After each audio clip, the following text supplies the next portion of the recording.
Someone back. You changed lanes in your career, and you decided to own the spiritual awakening that you were going through. Did you experience a shedding of relationships, and what advice would you have for those of us that are going through that in our lives? Yes. Launching the show, I've lost friends in the filmmaking space.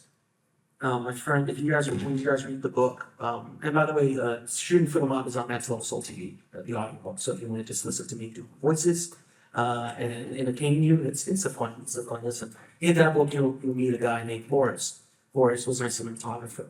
Forrest calls me every day, and he's still in LA. He's a cinematographer. He's old school, Bosnian, very artistic, that kind of dude. He's hardcore, straight down the line. And he calls me and goes, my friend, I need to talk to you. This is how he talks. Talks like Borat. This is not really that Borat. Bye-bye. And he goes, let me ask you something. Have you found Jesus? I'm like, well, I mean, he wasn't lost. So I've never found him, but I've talked about him every once in a while, sure. He's like, how do you know this is real? How do you know? And I was trying to appease his logical mind. I'm like, well, if I had PhDs from Harvard and had quantum physicists, had a NASA rocket scientist, he goes, this is all bullshit. All bullshit. I'm like, fantastic. Thank you, Boris. I didn't lose him as a friend. Thank God, because live and let live. But there are others who just think this is too weird. But the one thing that they do is they respect the numbers. So they don't understand it, but they go, Jesus, what's he doing? Are there that many weirdos? Well, yes, we are. We are many. We are many and growing. So I hope that answers your question. I'm sure now you have a lot of people when you podcast books to be interviewed by you. How do you choose the people to interview? Like you hear their story first. Do you have a way to find the nice, good people to be on the show? Yes, so it's a very specific process. We have a monkey. There's a dartboard.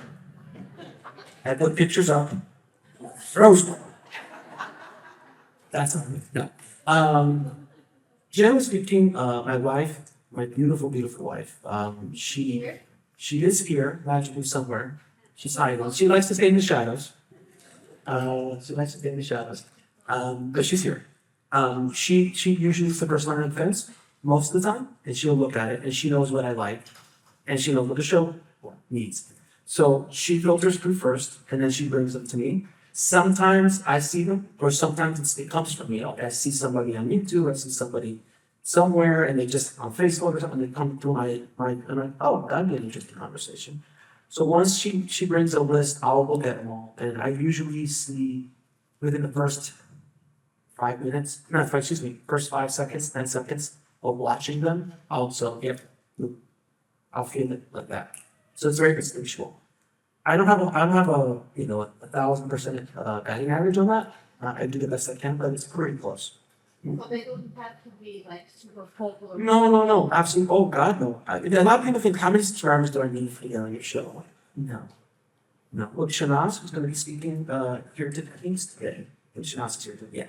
So Shanaz is going to be speaking. She's a NASA rocket scientist. When she came to us, she had nothing, 0 subscribers. I mean, very small following. She just written her book. She'd been on 1 or 2 little shows. Nothing major. And when she came to us, I said, I heard her voice, and I heard her story, and I heard her voice 5 seconds in, I'm like, absolutely. I knew there was something special there. And now she's speaking at conferences, and she has, she's doing a whole bunch of stuff in the world, and we're very able to, it was beautiful. So yeah, it's not something that we don't need. I promise you, we have been approached by some of the biggest people in spiritual space, and I said no. Because they don't align with what we're doing. So I could care less. It's not about the numbers for you guys. It's about the mission, about getting this information. Online on the video, like what is not embracing? I wish I could quantify it, but it's something spiritual. Or it's feeling. It's generally just the feelings of it. Yeah, I mean, unless it's something completely outside the box, like I'm a life coach. I'm like, no, we deal with entrepreneurship. I'm like, God bless you, but that's not what we do. Oh, okay. Yeah, so there's like completely out of left field people, and then there's other people who are just like, I gotta feel it. I gotta feel it. Because we get itched, we're getting bombarded with people. We have a long waiting list. And they're still putting out 2 episodes a week. Imagine when I go down to 1 week. It's gonna be much more difficult to get on the show. Before I was 4 weeks, you had a much better shot. But here, the averages are a little lower now. So I hope that answers this. Yeah, one last question. Yes, Diane. I'm just one.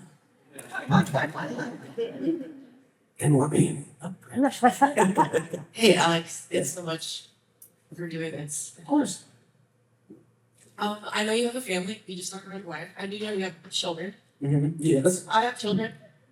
How the heck do you meditate and have children? And So- it seem hard to. So, But yeah, I'd love to hear that. so one of my favorite quotes from Ram Dass is like, you think you're spiritual? Go spend 4 hours with your family. Perfect example, right?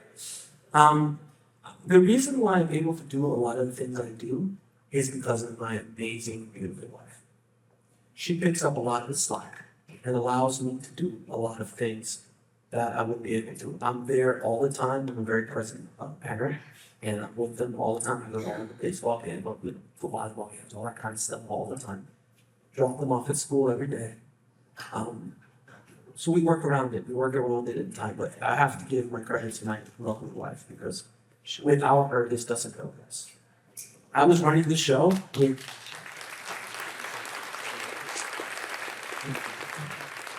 I was running this entire show for a year and a half by myself or so. And only when my wife decided to leave her job and come and work with us 100% did she get here and go, what? How are you? What is going on? And I'm like, I don't know. She's like, hey, do you answer emails? I go, no. All the time. I do it 4 episodes a week. I want email. Okay, and so she organized a lot, set systems up. She's the perfect balance. She's the yin to my yang, no question. So without her, none of this goes, guys. This doesn't happen without her and our amazing event coordinator, Laura, right there, and all the staff. It's a big group effort. But I find time to meditate. And by the way, hasn't been easy, especially when they were younger. I would put a little thing on the door that says, I'm meditating, and they're like, that's nice. So, they're getting older, so it's a little bit help.